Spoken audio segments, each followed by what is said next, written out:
Welcome to Born to be Scaled, the show about building businesses that are designed to grow. I'm John Friedman, together with my co-host Sam Morehouse, and supported by Barry Cranford and his team.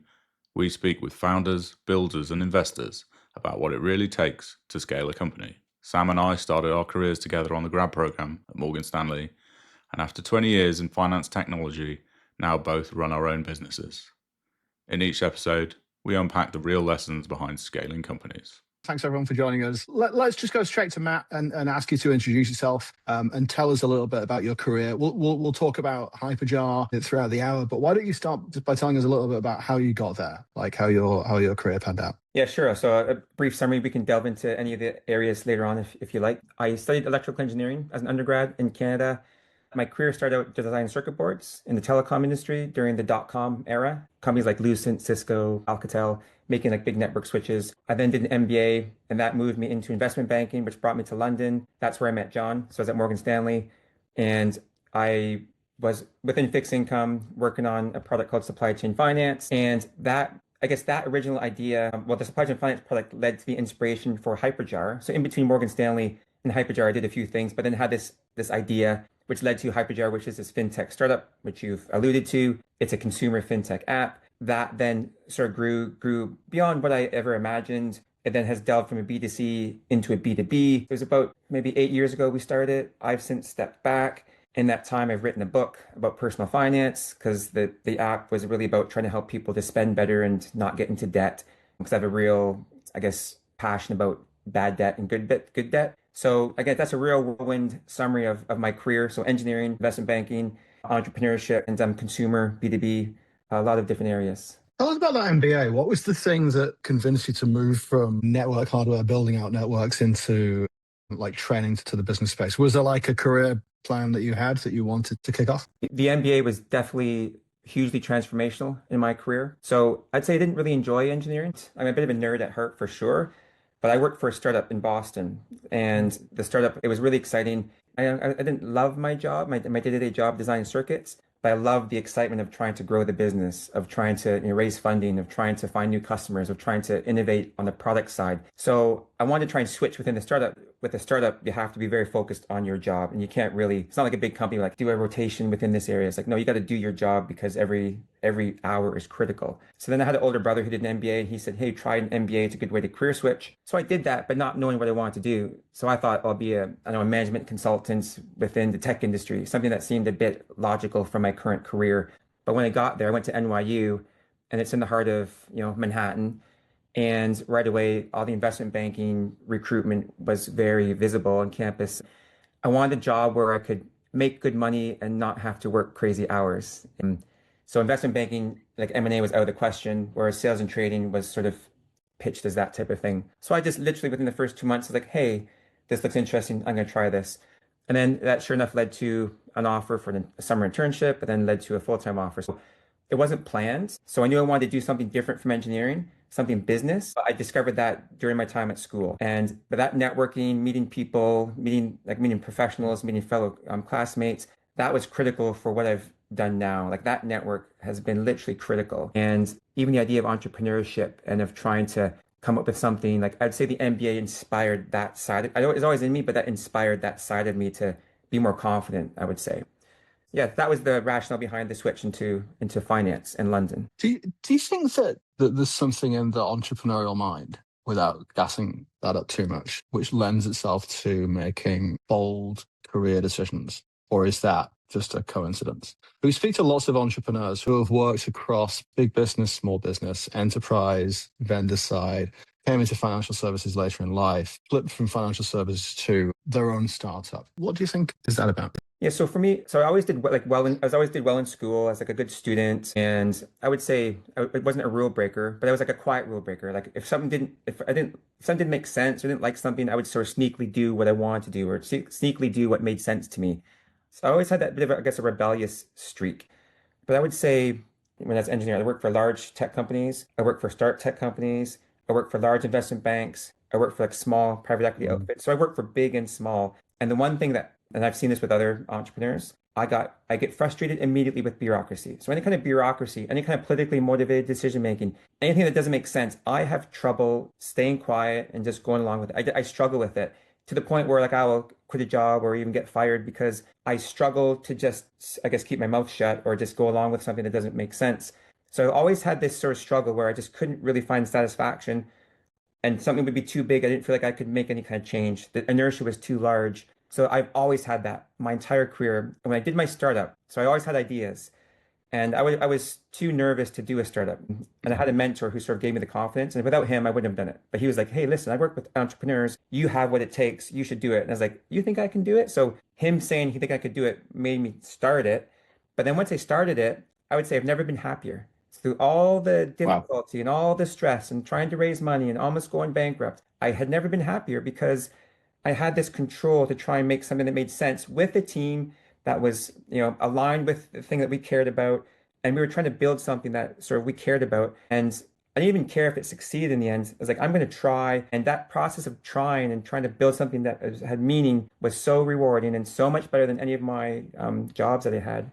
That was definitely like that is who I was and who I am. And but it took a while to discover that, I'd have to say. That's fascinating. So you've got impact in being a bigger part of a smaller organization, and you've got the purpose, if you like, because you picked the startup, what it's going to do, and it's something you're interested in. I was reflecting on your steps through your career. When you're building circuit boards, I'm going to generalize and say that's making a component for part of a bigger system for a big corporate client.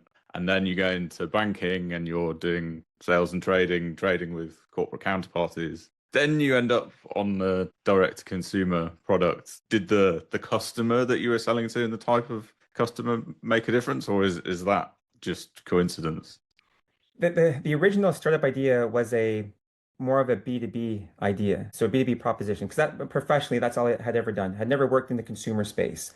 But in trying to solve the problem of this B2B solution, it essentially sort of evolved into a consumer proposition. So it was almost a necessity. We had to sort of figure out this consumer thing. And when the consumer thing came, like I encountered so many people saying, you're not a marketing expert. You don't know about product. You Mm. don't know about this. You don't know about that. But I'm a guy with common sense. So I just have common sense. I'm a consumer. And now, I do believe some people they can be too tunnel vision in terms of solving something just for them and not relating to other people. But I've always had, I believe, a high level of empathy and trying to sort of understand other people's perspectives. So when we then had to solve this problem with the consumer perspective, I just put on the hat of I'm a consumer. I got to get something that sort of works for me, but make sure I'm not too weird because I know I'm a bit weird. Like my tastes and my preferences are not the typical average middle of the road person, but I understand those people. I think it's almost easier for me to understand those people because I'm the outcast in a way. So I see this world that's working and I don't quite fit into it, but it frustrates me.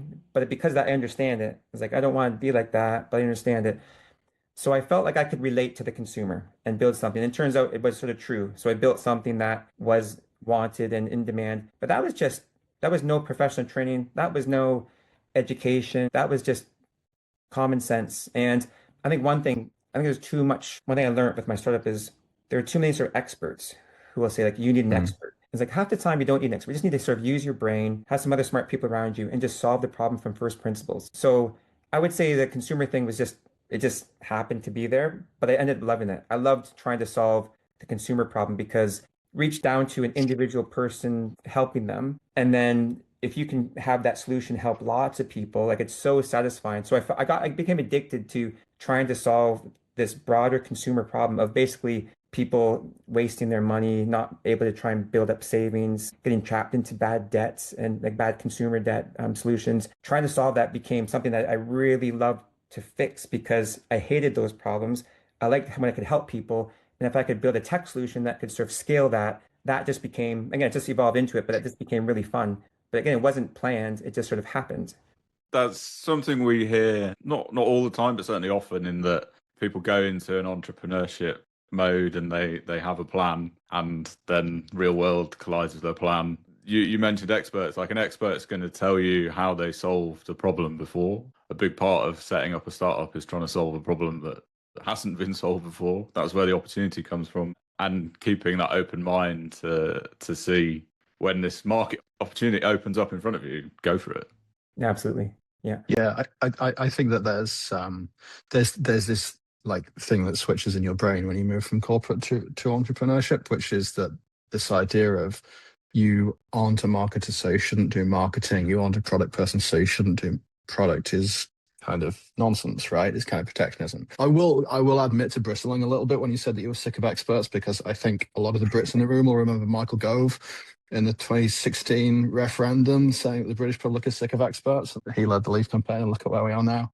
So I think there's like a healthy middle ground. You do find yourself with limited budget, limited resources, limited time. You do have to think to be like a bit of a one person band, right? All things to all people. And so when you go down that path of being an entrepreneur, you do find that you do the work that you have to do, and naysayers be damned.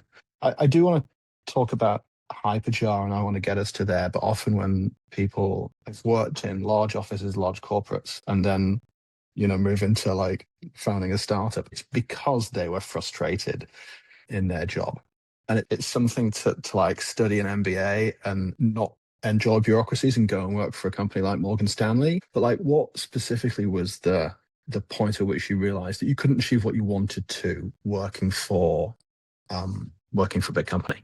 Yes. First, on the expert point, that was a bit of hyperbole, and I do value expertise. I think my point was more, don't trust your instincts. So if your instinct is this seems Yeah. right, someone says no, ask the expert. Like, trust your instincts. But otherwise, no, experts really like were crucial to the success of Hyperjar. But to answer your question, it was more I was forced into it.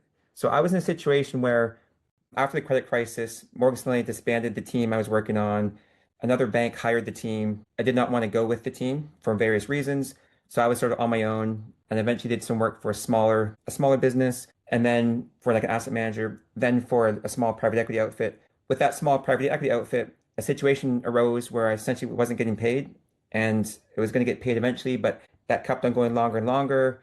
I just had my third child, and money was running tight, and to the point where I was like, my savings were depleted to almost zero. And I was a bit of a situation where I had nothing to lose, and I was a bit desperate, and I had these ideas. So I had these ideas that were in my brain for quite a while. And I was like, this is my brother mentor. I mentioned the mentor. He's like, Mm. this idea is a really good idea, and you can do it. I was like, oh no, I got to try and find a job because I need to pay the bills. And he's like, you just try it. Like, now is the time to try it, because it's not like you're quitting anything. You sort of have a bit of a clean slate. So I was in a bit of a desperate situation. However, I always had the itch. I always had the itch. And what I would say is that desperate situation led to me taking that first step. And once I made the first step, I'd say for the first year, or it's in the back of my mind, like, okay, if Goldman Sachs came to me with like a job offer, would I take it? I was like, yes, I would take it. I think I would take it. I would quit this, what I'm doing. But after 1 year, once we sort of got into it and we sort of got through those first humps, then I was like, I don't care what offer you gave me from anybody, I'm committed to this. So it took a while, and it was more like as a confidence thing. I had to have the confidence to see through this. And once I sort of saw that, hey, I can actually solve these problems, and I can sort of survive, and I actually enjoy this. I enjoy the ups and downs because at least I have some control. Then I was sort of hooked onto it. And I'd say now I would struggle to do something any different now that I've sort of found it. But I also had a very conservative upbringing. Like, my parents were like, get a job and you have to pay your bills and don't go into debt, and you have to be careful, be careful, be careful. Don't take risks, don't take risks. My dad was very risk averse growing up in the depression. So that was like my upbringing, but my nature was risk taking. I was always risk taking. So I had these two forces battling in my mind. And then I said that situation then almost unleashed me towards like, it's like, hey, I'm gonna take risk. And if something bad happens, who cares? What's the worst that can happen? Even if I don't have any money, I'll figure Yeah. something out again. I just sort of changed my mindset around, I'm just gonna figure it out.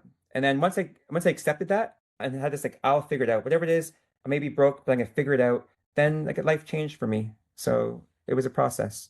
That's a lovely answer. What resources did you have on day zero? Access to people, a team, your advisor, other folks, funding, runway, partnerships. Like, what saved you from the immediate safety net? Yeah, so day zero, my resources were quite limited. So I had probably tens of thousands of pounds of savings. So maybe like 30,000 pounds of savings. So I put like 10,000 into starting it because I did a little bit of outsourced tech work initially. I had a co-founder who was inactive co-founder, who's an older man who had a lot of experience. So he put in 10,000. So we had like 20,000 pounds. And then that was enough to get a little prototype of something really simple out. And we had a couple, we had connections. We had a couple of great connections in terms of C-level folks at the people we're trying to sell to. Those meetings were some positive feedback for the concepts. But then so let's say the big breakthrough was my eventual co-founder, who was someone who I always respected, and his name is Paul Rolls. I worked with him at Morgan Stanley. The big difference was him buying into my concept and idea, and him getting involved, and his access, his network, his ability to convince people, his salesmanship was just, to me, it's like he's almost the best in the world. Getting him on board was the difference maker. So I'd say without him, I don't know where we would be. Like, I really give him so much credit. So it was for that first year, I always talked to him and he was like really interested. But after a year, he decided to sort of commit to it more fully. So the resources all of a sudden grew. And then until that point, it was limited, but we still scratched away and I did a lot of stuff myself and we made progress. That progress was enough to convince other people. So I'd say those starting resources were tiny, but we made enough progress to convince people that the idea has potential and that we're committed and that we have ability to try to see something through to some degree. That's great to share. £10,000, £20,000 could be a lot of money or not a lot of money, depending on what you did before. But it's definitely possible and exciting based on Matt and others' experience. So we've done the punchline to this next line of questioning in some sense, but can you talk us through the original problem that you were trying to solve in that B2B sense, and then what it was that triggered the change and that sort of mini pivot into going direct to consumer? Yeah, so I love this topic because it's the origin story. So the original concept was related to this product called supply chain finance. So John and I both worked on this product at Morgan Stanley, and very quickly, the way supply chain finance works is providing financing to a supply chain. So imagine Tesco, and you're trying to help Tesco suppliers. And what you do is so Tesco buys its goods from a tomato farmer, and instead of the tomato farmer paying the tomato farmer in 30 days, they'd say to the tomato farmer, we're going to pay you in 60 days. They extend the payment terms. In return, we'll give you financing that's very cheap. That's at the cost of Tesco's credit, not the cost of the tomato farmer's credit, which would be much higher. So in the end, net, they should be better off because they're getting cheaper financing, even though the payment terms are extended. What that does is it gives Tesco more access to capital, and because Morgan Stanley will step in there and provide the financing gap for the extended payment term, it gives the tomato farmer capital. Now, the problem that I saw, or that I didn't quite like, is that you're sort of taking advantage of the tomato farmer. So even though you can give them a low-cost financing solution, you're still taking advantage of them.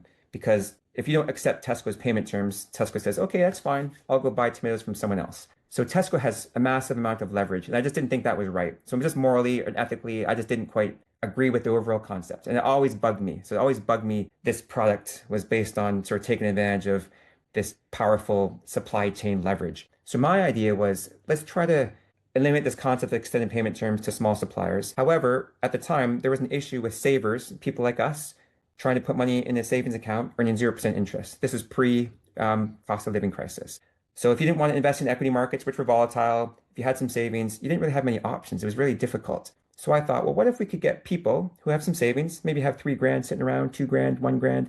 I'm not going to shop at John Lewis or Waitrose. If I could prepay my shopping at John Lewis, they pay me an interest rate of, say, 6%, 7%, but it's committed to purchase future goods at Waitrose or John Lewis. So if I know I'm going to shop there anyways, maybe for Christmas, maybe just for my groceries, I commit that money. That commitment gives them working capital, but also gives me a higher savings rate. So a true win-win. No one's taking advantage of anybody. It's a trade. So that was the idea. So I called it crowdsource working capital. So get money from the consumer, the people who shop with you. Now, so then as I presented the idea, so this is where sort of we pivot to what it became. CFOs like the concept because they like to diversify their source of funds from banks. So they don't like to be at the mercy of an individual bank. They love diversifying their sources of capital, but they said they need billions of pounds of capital. Matt, how are you going to get billions of pounds of capital from people saving £1,000? And how are you going to even implement this? Like, how are you going to do it? So I was trying to, how to explore, how do I solve this technically? Like, what's the product? What am I proposing? And how do I get billions of pounds of capital? So I was committed to the idea. So then when I went to come up with a solution, eventually, and this was through a long process with the team of people that we had, so it wasn't just me, we came up with a card solution, like a MasterCard Visa solution, where we could sort of hack the system to do some kind of signal interception so that when I shop at John Lewis, I can detect that I'm at John Lewis, and I can then detect if I have perhaps saved some money, prepaid some money with John Lewis to make sure I pay that money when at the point of sale. So we figured out we could hack the system and build that, which we eventually built. And then my idea was now we need to get millions of, it's a bit of a chicken and egg. How do we sort of get millions of people for John Lewis if there's no offer from John Lewis? So we need to build a really useful product that people liked. And then we go to John Lewis and say, hey, look, we have millions of people. Now give an offer for them. So that's how we then figured out we need to make a really useful product. What product is there that would be useful that doesn't exist? So we came up with a spending product, something to help people to spend smartly. So we started to brainstorm spending tools. So we came up with the idea of jars, so segregated jars, which Monzo does, but we made more real-time jars. So I could spend directly from the jar. I could put controls in the jar. I could say this jar only works at, like say Uber and Southwest Rails, like the travel jar.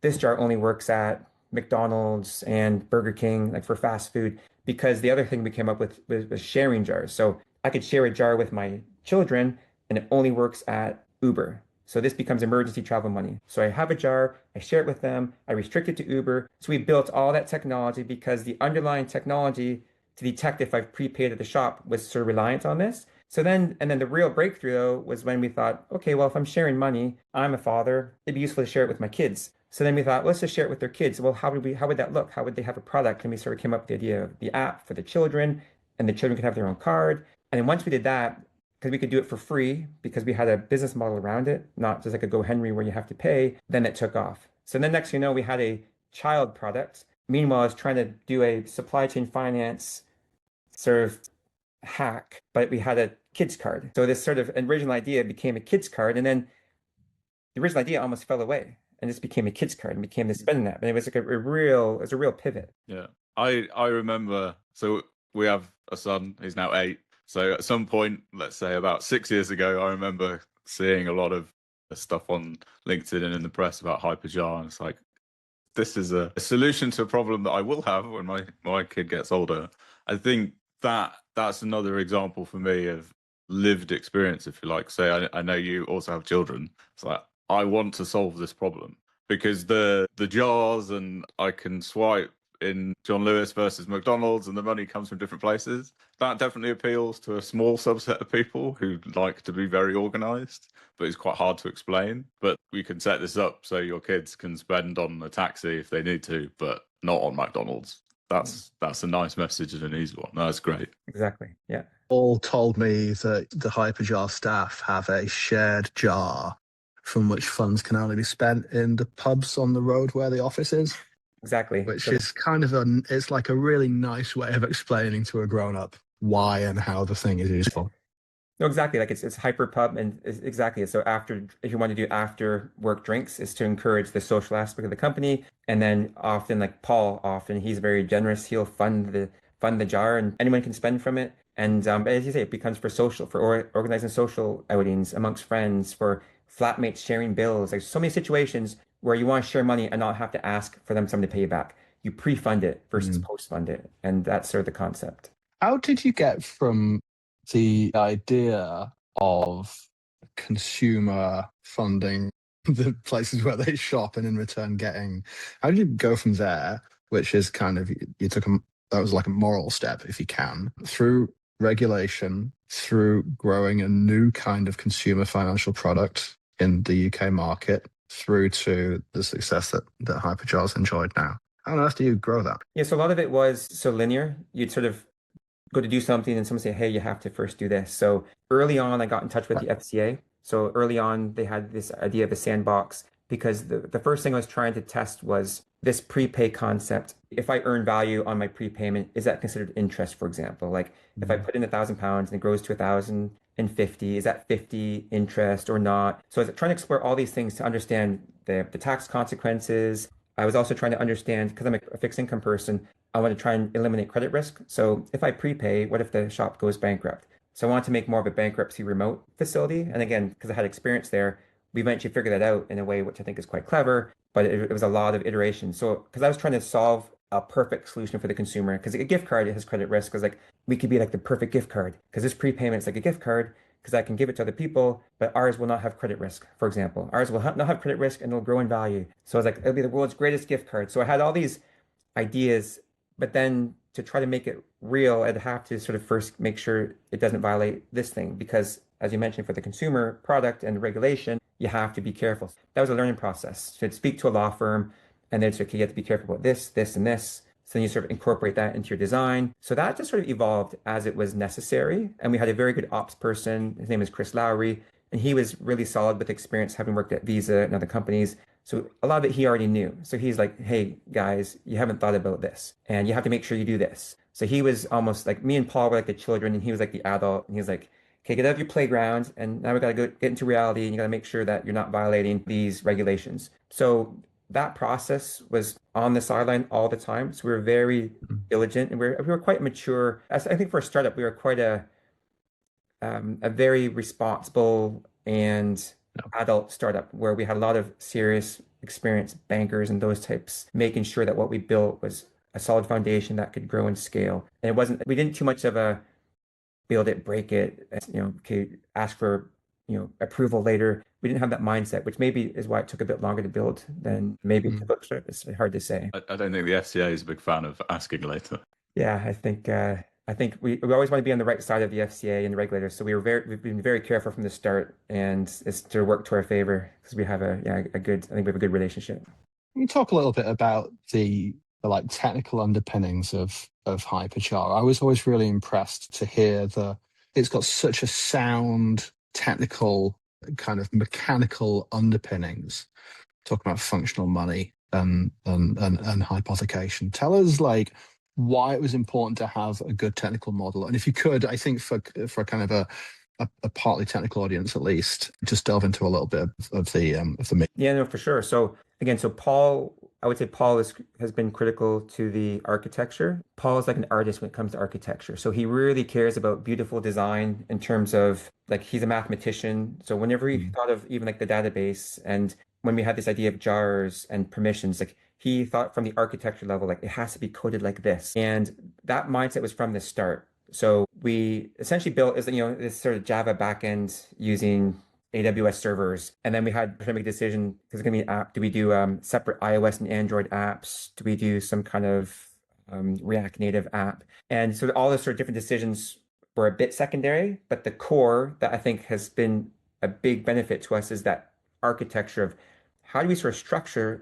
the database and the permissions on these. We're going to create an object, and we're going to try and create a bunch of fields that can be modified for this object versus hard coding this jar type concept. We want to make it very modular. So the architecture from the start was very modular in design. So right now we have the idea of sharing a jar and adding a permission and maybe doing some kind of restriction, but we might have 20 ideas next week or next year. So Paul was adamant that what we design has to be able to grow in terms of the type of things that we can sort of layer onto this. So that was one big philosophy that we started with. And that has then led to Hyperlayer, which is now the B2B, or you could say spin-off of Hyperjar. But that underpinning has been critical for Hyperlayer. The other big technical thing that we did from the start, which has been a big breakthrough, and especially for Hyperlayer, a typical bank connects a card to a person to an account. It's almost like hardwired. So I have a bank account and I have a card. It's hardwired. We sort of built it where there's cards, there's people, there's accounts, and we can sort of wire them any way we want. So I could connect my cards to your accounts. I can connect me to your accounts. I can connect 10 people to this card. So we sort of create a system that had the ability. Now, there's some iterations of that you wouldn't want to do. But the point is, technically, you could do any iteration of that. And what a lot of the banks have found is their legacy systems just can't, because they sort of hardwire an account to a card to a person. They just can't do it. So our architecture can do that. And that has just opened up so many doors in terms of the social side of banking, which we think is the most powerful potential thing for Hyperjar. And we did that because we had to. We wanted to have this idea of a kid's card without building a whole separate product. We had to build that. So it was a necessary solution to the kids problem. And then we thought, okay, well, it doesn't have to just be a kid. It could also be a vulnerable adult, or it could be an elderly grandparent who's getting scammed by someone. I want to sort of oversee their account. And maybe I'm moving in with someone, but I don't want to have a full joint account. I want to have some shared access to money, but I don't want to have a joint account with like the full legal liability. But that card, the way we wired the card and the accounts and the people together, that underpin is probably one of the key aspects of Hyperlayer's success at the moment. I tried to create a virtual debit card on my NatWest account.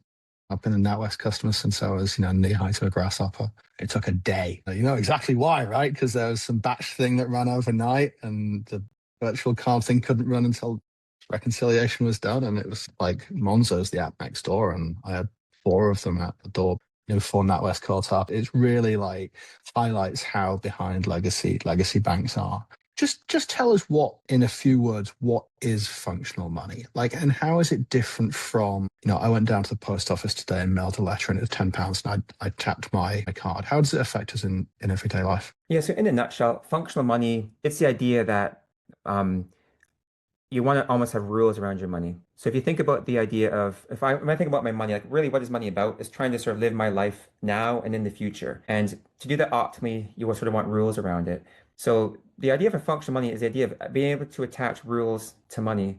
So effectively, I can say money comes in, my salary, and I want a portion to go into savings, a portion to go to certain bills. I want a portion to be able to be restricted. I want to have some kind of reminder if this situation happens. So it's the idea that money is just a tool to fuel life. And life is really sort of a matter of just a bunch of like little rules that you're sort of implementing and things will happen, then you sort of react. And functional money is the idea of we can sort of build a system that helps to almost automate the intersection of life and money. That's sort of how I think about it. And that's sort of how we're trying to sort of build with that. It's kind of impacting the fungibility of money, right? It means that you can't, like at the moment, I would think of like a pound as kind of a scalar, right? It's just a number. But what you're saying is that you've added kind of vector properties to it, like the place where you can use it, the time that you can use it, the situation under which you can use it. That's kind of new. Exactly. And that's another good point because money is classically fungible, but there's another concept of like friction with money. And before, when you had cash, people spent less in a way because if you had a 20-pound note, especially if you're a child, and you spend that money, you sort of see it disappearing. You sort of have a sense of scarcity. Whereas when you have contactless and a debit card, you can sort of keep on tapping and you almost always underestimate how much you've actually spent. You don't feel it. There's no pain. And especially if you have an overdraft or some kind of credit, it's so easy to spend more than you think. So a functional money is trying, and it's not the main goal of functional money, but part of it is trying to create healthy friction that benefits people. Some of those fields you mentioned, so like some of the restrictions and the time things. It might even be this money can't be spent after midnight. Maybe you're someone who goes out and gets drunk and gambles. Well, you can sort of put a rule on the money that won't let you do that. Or maybe there's someone, if you're a vulnerable person, you can sort of attach some rules to that. Or maybe even for the government, it could be cases where this money should be used for buying from the supermarket. The idea that money can have restrictions, but to benefit you and benefit society, functional money is sort of is a core that is trying to achieve that. And the benefit is, well, the benefit, without twisting my words too much, in that you opt into this as the consumer, right? The government comment may be a bit scary, but the idea that you get a better outcome for your child in that you feel better and they feel better that they have this emergency money, I think that's, like you said, is a good thing and nobody's losing. Yeah, I think it's more, when I say government, it's money is going to be spent how it's intended. I would say it's more of that. So if money can be spent how the people intend it to, how people want it to, there's ways to eliminate fraud and to eliminate all sorts of cybercrime. You can put restrictions with functional money that can help with cybercrime, especially with AI and all the different types of impersonations that can happen. So functional money can help thwart a lot of those types of attacks. A lot of theft and hacking is through social aspects. And people somehow get the way you build trust with you or build trust into a system. It's typically like a social thing to hack into a system. So with a functional money rule, that can help thwart a social attack. So lots of benefits. And as you say, it's ultimately for the consumer. And yeah, and to me, the desired solution is you sort of opt into it, or someone who cares about you convinces to opt you into it so they can sort of help you if you're someone who's vulnerable. It's fascinating. So we're going to move on to scaling questions. When we came up with our question plan, we wanted to talk about both how you scaled and the trade-off. So you touched on to some of this with Paul, your founder, building a well-architected, well-designed platform. There are some startup experts who will say, when you're doing tech for a startup, you should be as lean and as fast as possible, and quality will come later. It's quite refreshing with my technical background to hear you and similar conversation we'll have next week, where quality is prioritized over speed in many cases. Did that play out? Was it intentional? How has the scaling worked and changed as you've grown? So I'd say, first of all, you have the ideal and you have reality. So we definitely didn't get perfect, and we definitely had a lot of hacky build during this time. There are some parts of the design where we had to throw it out and start from scratch. So it's a good point. Like as things scaled up quickly, quality definitely deteriorated just because you had to try and get something out quickly to try to deal with the growth. Because we started to get really crazy growth for a period, and we're still trying to improve a certain feature, and we're trying to then we started to build that feature just much more quickly because we thought, okay, we'll then deal with the making it properly later. So there was definitely a lot of hacky build happening as well. So it is a combination, and definitely towards the end we decided to do like a re-architecture of everything. So it sort of handled us to this point, but now for this next level we need to have a new. Now that everything we learned, we need to sort of almost rebuild it. So, and part of that also was going from separate iOS, Android to a common platform, just to sort of prevent that excess. Building twice. You have, but in multiple aspects, you have building the architecture, the database, and obviously like the AWS servers. You have to spool up certain amounts of servers and be ready for more. You get the growth. We're also printing cards. That you have a physical process of printing and mailing cards. So you have to scale that up. You got to make sure you have to have, because for the cards you have to have stock, you have to advance order stock, so don't have enough stock, people can't get their card. Then you also have, because it's customers, you have customer support, so you have to make sure you have enough support people as you get the growth. And once again, you have to be able to potentially scale that up or scale that down. So I'd say the most challenging aspect was more the customer support side, because that involves the most human like labor in order to try to deal with that. You don't want to hire fire because that just is awful for morale. You want to try and be very diligent and almost pressure the team a bit more before you scale up, and try to use technology when you can. We also didn't want to have technology that people get annoyed. But we did quite well, again, because of Chris, he had a lot of experience with operations. And we hired really good people who had experience scaling the team, like scaling a customer service team and scaling servers, and person experience with scaling a card product. So we had experienced people, and I'd say it went off quite smoothly. So the scaling side was quite smooth, and we didn't have any real big problems or failures of the system. Like we had a couple failures, say with the cards, because one of our providers just couldn't handle the scale. So also you have third-party providers who are providing a lot of the infrastructure. One of them had some issues, and you had to sort of do like this Saturday night solution. But at worst, it was maybe a 12-hour, 8-hour type incident that we had to deal with over the 5 years. So really, it was quite smooth, I'd have to say. Is it, or was it predictable in some sense, in that last month we brought on this many customers, next month we expect the same?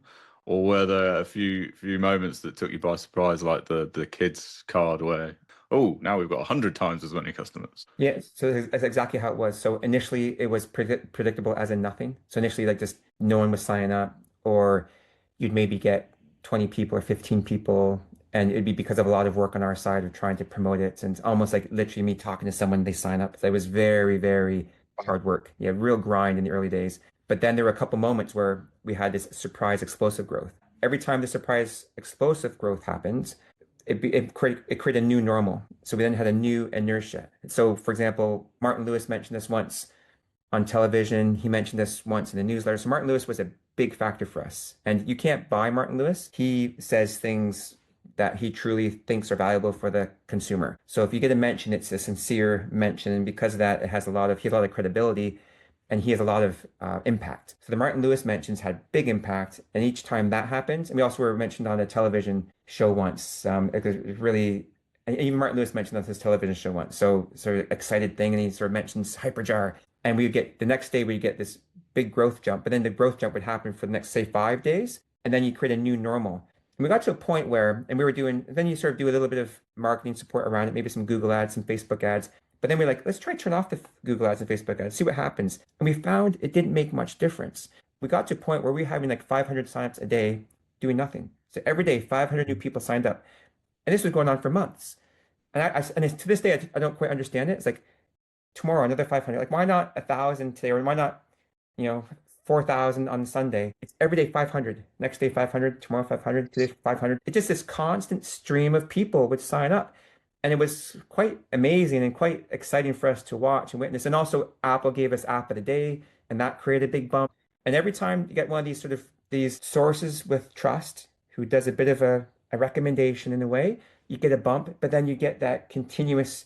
I think what it is with consumer app, and again, this is my first time scaling a consumer company, people just tell their friends. So because if you have 500 today, those new 500 will tell some friends. And then some of the other 500, they're a bit lazier, so they tell their friends a week from now. And overall, mathematically, you're roughly getting 500 new people a day signing up. So it was this amazing inertia. But then it started to decline. The peak inertia probably lasted for about a year. And that's where we sort of got to like our 750,000. And then it started to sort of trail down a bit because we had backed off a lot in terms of any kind of promotion as we sort of focused on the B2B side. But you still have that core base that's still sort of active and working, trying to keep them happy. But it was, it was peak, adapt, jump, adapt. And every time I had to jump, we were sort of ready. You're always given a clue that something's going to happen. You're never just totally surprised at Martin. They'll say, hey, just so you know, we're going to mention you guys. And so you have like a couple days notice. And all that stuff we were able to do quite well. So just keep it. The technical team was, top notch and keeping that going. Matt, tell us about your book. John's got a copy that's going to wave around. I have the prop here. Here's the book. Here we go. I made sure you've got one as well. I got one handy. So this book is called 10 Things I Love About Money.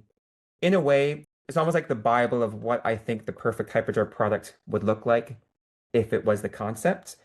And it captures a lot of the ideas around Hyperjar. So it's around what are ways to help people to spend more thoughtfully, whether you're rich or poor, whether you have high income, fixed income, no income. It's how do you sort of keep more of what you have and how do you grow what you have. But it's very common sense.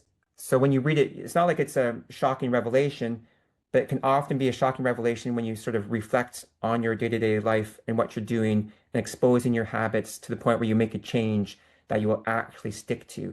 And that's the biggest feedback I've gotten from people. It's like, I had no idea. And this sort of, it almost made me, a lot of people say it made me feel guilty.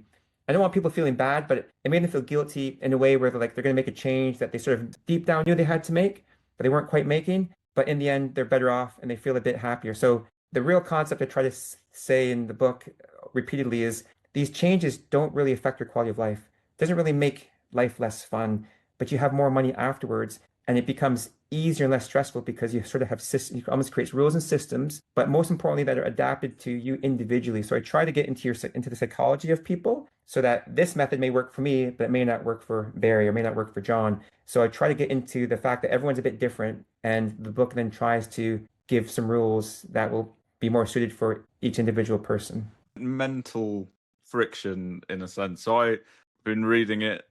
I'm quite lucky in that I'm on the Zen level already, I think. But I did feel guilty a little bit earlier this week when I bought a hot chocolate and some cake in a new bakery.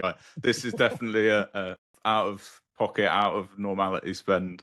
I'd encourage all of you to have a read. And as Matt says, if you get better financial outcomes for you, there's a magic of compounding interest. It just adds up to pretty large numbers over time. Yeah, the big thing I say is by doing a slightly better spend every day, like even like a couple pounds over a lifetime, it makes a huge difference. Even if you sort of say, I'm fine, I'm well off financially, but I'm gonna do these extra pounds and devote it to a child or to a niece or nephew. It's incredible how much the spending smarter adds up compared to finding a better savings rate. Like spending smarter has such like a daily spending smarter can have such a compound impact on your life. Can't agree. Matt, thanks ever so much for joining us today and telling us your story and the story of Hyperjar and about your book. It's been fascinating. Thanks to our audience for joining, John for co-hosting with me. If you do want some intel about Matt's book, hit the subscribe link. We'll make sure we'll send you an Amazon link and you can buy a copy. But in the meantime, thanks very much indeed. And Barry, back to you. Matt, just while we've got you, is there anything that we can do to help you beyond buy the book, which I'm definitely going to do, having heard that? Anything else that we can do to help your side at all, or anything that you're personally looking for? So I'd just say, just in general, I'm happy to, as you mentioned, happy to connect with anybody. I just love having conversations with smart people. So if you want to connect with me, please don't hesitate and reach out to me. And I'd say in terms of anything I'm potentially looking for, I'm just trying to spread this message around smart spending, personal finance. If you know of anyone or any organization that you think could benefit, just please reach out to me because I'm looking to to speak with organizations, talk to people, and try to sort of spread the word, so to speak. And so, some sort of passion of mine right now is to spread the word that this book is trying to spread. Thank you for listening. We'd like to thank our sponsors, RecWorks, Turntable, and Quantfin. Thank you to Barry Cranford for his work organising the show, and thank you to Alex Villela, our editor. Join us next time to hear from Tom McKee, co-founder at Transfic, about building a fintech to solve a specific problem with real clients and the reality of getting those clients onboarded and moving from what clients will pay for now to what they'll pay for later. This is Born to be Scaled.